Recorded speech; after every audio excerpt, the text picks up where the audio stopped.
U.S. President Joe Biden says the release of the first wave of hostages from Gaza has gone well.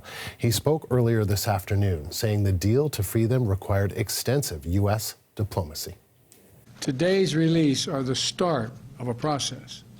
We expect more hostages to be released tomorrow, and more the day after, and more the day after that. Over the next few days, we expect that dozens of hostages will be returned to their families. We also remember all those who are still being held and renew our commitment to work for their release as well. 2 American women and 1 4-year-old child, Abigail, who remains among those missing. We also will not stop until we get these hostages brought home and an answer to their whereabouts. I remain in personal contact with the leaders of Qatar, Egypt, and Israel to make sure this stays on track and every aspect of the deal is implemented. Biden also said he expects to hear the details about tomorrow's hostage release anytime now. The CBC's Alex Panetta has more from Washington. One thing we learned at this press conference is that he's not entirely aware of who's being released when. What we do know is that there are 10 Americans believed to be hostages in Gaza right now, and that as part of this agreement that we suspect 3 will be released. And what the president essentially just said at that press conference is he's not entirely sure how that's going to roll out. It might have been disappointing for many Americans to see that there was not a single American in that first tranche. One is a little girl, Abigail Moore-Eden. She's 3. Well, she was 3 years old when she was kidnapped. She's now 4 years old. She turned 4 while being held hostage. Her parents were both killed on October 7th. Americans will be waiting to see that particular release. I thought it was interesting the president began with a reference to Thanksgiving.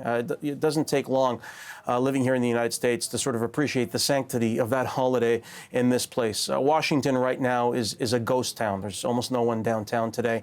The president himself is in Nantucket. And I thought it was interesting that he began his press conference today with a reference to Thanksgiving. It's been a miserable few weeks in many ways for the human species, but he began today by alluding to the holiday and mentioning that maybe finally there's something to be thankful for and hopeful about, and looking ahead at the hope that maybe things will continue to progress, that we'll see more hostages released as expected.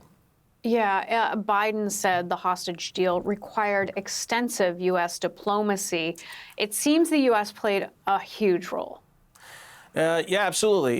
You know, the United States and Egypt in some ways acted as proxies for the Palestinians and for Israelis, speaking through Qatar. And so the President Biden had numerous phone conversations with various leaders, and he thanked them all. He thanked Prime Minister Netanyahu, the leader of Egypt, al-Sisi, and the Emir of Qatar. He said that he'd spoken with them all frequently, thanked them, and said he'd continue to stay on track of this to make sure that the release continued as expected.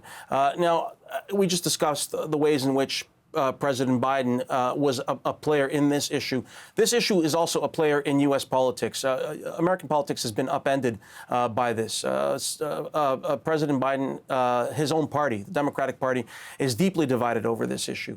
His own election polls next year have never been so bad, as elements of his base seem to be deserting him. It's a very difficult issue politically for the president here at home. And you kind of saw that a little bit today, where he tried to sort of deliver 2 concurrent messages. And one was that Israel had every right to continue its fight against Hamas, and that eradicating Hamas was a laudable and legitimate goal. But at the same time, saying that Israel had to find a way to limit civilian casualties. And it's a balancing act he's struggled with. It's one that politically has been difficult to pull off, and he's suffered some political damage as a result.